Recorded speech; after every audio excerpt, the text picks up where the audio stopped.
again, you talk about post-traumatic stress. I think this is a very, very good point, but I think it's also important for us to understand that the diary is an indictment of American racism, white supremacy, and capitalism, and what it has really done to the black community, and particularly talking about Scarface is about Houston and South Acres, South Park, and the Fifth Ward. And that's, to me, that's how I read it. Well, I mean, let's talk about, I Seen a Man Die, because that's probably the most well-known, probably the most well-known track from the album. It's a damn near perfect track. Like, I really can't find anything wrong with it. But when you're talking about this idea of post-traumatic stress, I mean, like, there's so many different varying tropes that Scarface plays around with on this album, on this track. I mean, he walks you through the death process, the literal death process, not necessarily on this side, you know what I'm saying? But also, what led to the dude dying. You hear the dude at the beginning of the track, you know what I'm saying? And then Face literally walks you through it's a very jarring and very haunting track. You know what I'm saying? I'm like, he's like the angel of death almost. Like, he's walking you through, this is what you need to do to get to the other side. Can you kind of discuss what the significance of that is, in a larger conversation about how we understand, not only masculinity in hip hop, but Southern masculinity in hip hop as well? So Regina, I listened to that song a couple of times in the last week. And it got me thinking about, the work that I'm focused on right now is lived experiences of carceral spaces. And so what's funny that particularly in the video and the song you hear, dog, what you gonna do when you get out of here? And he said, man, I'm gonna live one life one day at a time, one day at a time. And if you've hung around some people that's in the recovery community that do AA and CA, that is their motto, one day at a time. That's all I can focus on is one day at a time. So you have this guy leaving a very a legal prison, and he's going into a social prison. So this is kind of doing time on the outside. And so he gets out of jail. He wants to find himself. He wants to do good, and he wants to be respectable and live as a man. He calls up his homie that then came up and did dirt. He gets back into those same situations again, and he ends up killing someone. So he ends up killing someone, and then on this next verse we hear about this death. And so, as I was listening, it takes me through, a brief life experience of one that may grow up in, a social prison and faces prison, and at only 18 years old is facing, all of this death. And where people that wrote the reviews about it, I wondered if they actually lived in the hood, or if this is their way to gaze into it. But this is reality for a lot of people. This feeling of what death feels like at 18 years old. So when you look at Ta-Nehisi Coates talks about the code of the street. He said, we wasn't about trying to make it. It was about trying not to fail. And so by 18, his goal is don't get nobody pregnant. Don't get on child support. Don't kill anybody. Don't go to jail. Just graduate. And that's making it for him. And it's making it in the face of all the things they try to kill you. Charlie? Oh, I was busy processing what this brother was saying. I think one of the things that when you look at Scarface's work, it's kind of difficult to look at one particular record because those are themes that kind of run throughout his entire body of work. But I Seen a Man Die. I've never seen a man die until I seen a man cry. One of the things that's profound about that record too is that actually happens to a lot of brothers in the street. How many times have you seen brothers who break down when they find out their homie has been shot and died, or when their parents have been shot? The whole idea of masculinity in terms of being vulnerable, that's something that you rarely hear in hip-hop prior to Scarface. So by him being, to me, to an extent, it's about him also showing vulnerability in hip-hop. And a lot of people don't really look at it in that respect. because when I hear him describe death, that's not that wouldn't be the last time he do that. He also has a song called "Heaven on the Fix," where he talks about dying, and that's a theme. Like I said, it's a constant theme with Scarface. Um, Again, that's all I pretty much have to say about that. Langston?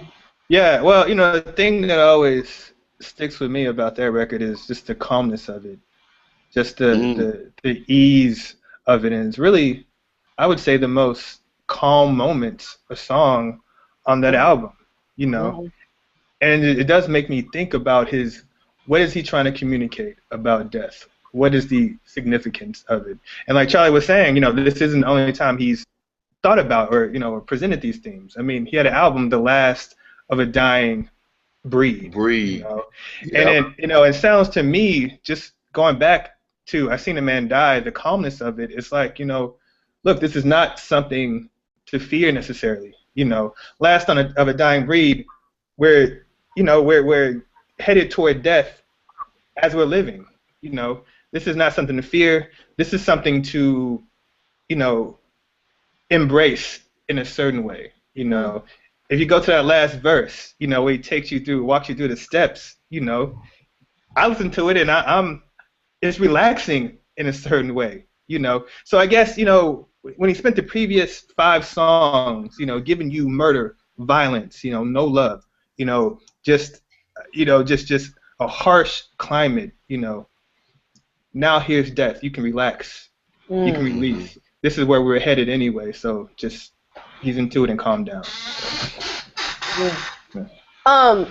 It also makes me think about, maybe a different reading of it would be this idea of mental health awareness, which is a big part of, pretty much his entire catalog. Even though he's not directly saying, I'm dealing with this particular type of mental illness or situation, as Charlie pointed out, he owned up to the fact that he's a manic depressant. You know what I mean? And that actually influences his work in such a way that it's almost like he's using himself to have these conversations about what post-traumatic stress looks like. It's not necessarily just, veterans coming back from war situations, like the actual, the wars that are taking place in these inner city communities that people fail to realize have these drastic traumatic effects is one of the things that I often think about when I listen to, the diary. But then you have the last track on the album that completely threw me off the first couple of times I listened to it. I was like, what? Wait. There isn't. I don't think there's any words to it. It's about 2 minutes, if that. The outro. You have any thoughts on what that means in terms of, what the purpose of that type of outro was for the album? I think it was a lyrical battle. I mean, it was him challenging. You got to understand, Scarface is one of the dopest rappers in the game, bar none. But how many times have you heard Scarface's name mentioned along with Nas's name when it comes to lyricists?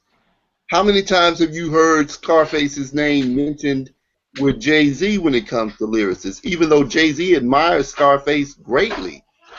Nas admires Scarface greatly, but with that piece, he was more or less letting everybody know it was just he's just an MC showing off and just going off. And if you recall, toward the end, whoever the competition was left, ran, didn't even step to the mic.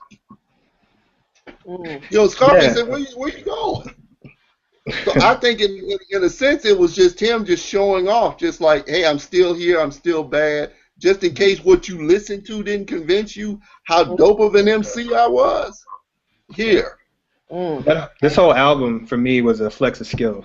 I mean, we've talked about some of the larger themes, but I think he was just showing the world, how dope he was. I mean, you had him playing with different rhyme schemes, different flows. I mean, he managed to, execute a theme throughout an album to perfection, So, I mean, the diary the title track just kind of sums it up for everybody. Look, I'm an MC who can compete with the best. I gave you, writing. I gave you themes, but now I'm just gonna show you how verbal I am. I'm just gonna show you how cold I am lyrically and with the flow. And so, I mean, I just think that title track, it sounds in some ways out of place when I was growing up listening to it. I'm like, well, what? But now, looking at where Scarface was at the time, looking at the climate of hip hop, looking at, who was being, celebrated, now I understand. So, Mako? Nothing on That's it? So, final question, why should we still give a damn about the diary 20 years later? That's an interesting question. Murray's Foreman has an article that just came out, and I was excited because he quoted me in there. But he talks about ageism and how one ages in hip hop and also this space and place. So Scarface is one of the few people. So like you have Nas and you have Jay-Z. And you have Outkast, but these are one of the few people that have aged in hip hop and moved through several phases or whatever. And so I think we should care about it because it offers us a way. This is how one part of hip hop was at this particular time, and it shows that. I mean, I don't know many artists that are out today, and I'm sad to say that there's not much new music that I listen to that we'll still be talking about 20 years from now. The guy Trinidad James, we're not talking about him less than a year later, but we're still talking about Scarface because his music is timeless. But what's also important, he said in 1994 we're up against the same shit. In 2014 we are up against the same things that not much has changed, and he's offering I write diaries. I have about 3 boxes full of diaries, and when I go back and look at that, I'm like, damn, that's what I was going through at that time. And so it reminds you of how far one has come and how far a particular culture and industry has come, but it also reminds you that, man, the more things change, the more things remain the same. Good. Yep. I think that we should care about the diary for several reasons. One, because Scarface, as the gentleman pointed out, it's a timeless piece of work, but also it's an important piece of work. It's a milestone in terms of Southern hip hop. It's one of the first, if not the first, concept album that we've had in terms of Southern hip hop. But it's also, as he points out, it's timeless in the sense that it's a time capsule. If you really want to know, as Amiri Baraka once said, and I'm going to paraphrase him here, if you really want to know what's going on in Houston in the 90s and that year and what young black men were going through, you can put that record on, and you will have a pretty accurate account of what black men were going through in the hood. And that's why it's important. It's not just a great piece of art, but it's also a living, breathing piece of history. Excuse me. So I think that's why it's relevant. That's why we'll be talking about this record from years to come, and you can look at it from not just a musical standpoint, because keep in mind, Scarface produced a lot of those records, played on those records. He played guitar on My Mind Playing Tricks on Me. I mean, I've seen the man. He's a gifted musician. We talk about him in terms of his lyrical prowess, but I actually saw him put together a beat together in 15 minutes. I saw it with my own eyes at Too Short's house. So, yeah, seriously, it blew my mind because I mean, he literally played the guitar part, the bass part with a real bass, programmed the drum, and played the keyboard part. And when I reminded him of that, he told me, "I forgot about that, dude." I mean, but you got the literature aspect of him, the musical aspect of him, but just looking at it from a sociological point of view, Scarface is one of the most relevant artists that's ever stepped foot to a microphone. Langston? Well, wow, with hip hop, moving increasingly into the classroom, and we're teaching hip hop courses, both on the college level and the K through 12 level. I think the reason that we need to continue to listen to and analyze the diary is, one, as has been said, it's a time capsule. It's an index, of a particular urban, male, Southern Houston experience, in the 1990s, when we know, violence was at a all-time high. When we know, crack had destroyed the communities, and I don't know how many ethnographies, or sociological surveys were done, during that time, but if that's lacking, we have the diary, and we also have these other, we have Ice Cube's records, so we can go to those and see and truly witness the experience. But also, it's emceeing, it's rapping, it's hip hop at its finest. I think there are a few better records in hip hop than The Diary. I mean, we haven't talked about production, but I thought the production was consistently dope, throughout, which I think for me has been a critique of, some of Rap-A-Lot's, stuff. But The Diary, on point throughout. But back to Scarface, I mean, multiple flows, themes, imagery, lyrics, bars. I mean, it's hip hop at its finest. We need to be teaching it in the classroom. When we talk about, emceeing, Nas, Tupac, Notorious B.I.G., Jay-Z, great. Scarface is up there with them, and he offers a different particular perspective and a different approach. And I think for those two reasons, that's why we need to listen to The Diary. Dope. Thank you, gentlemen. All three of y'all, gentlemen. Thank you for having me. I'm sorry I was late. No, it's all good. We will give y'all a holler later. I'm Dr. Regina Bradley. These are my brilliant colleagues, Mako Faniel, Langston Wilkins, Charlie Braxton. I'll be easy. See ya. Peace. Peace.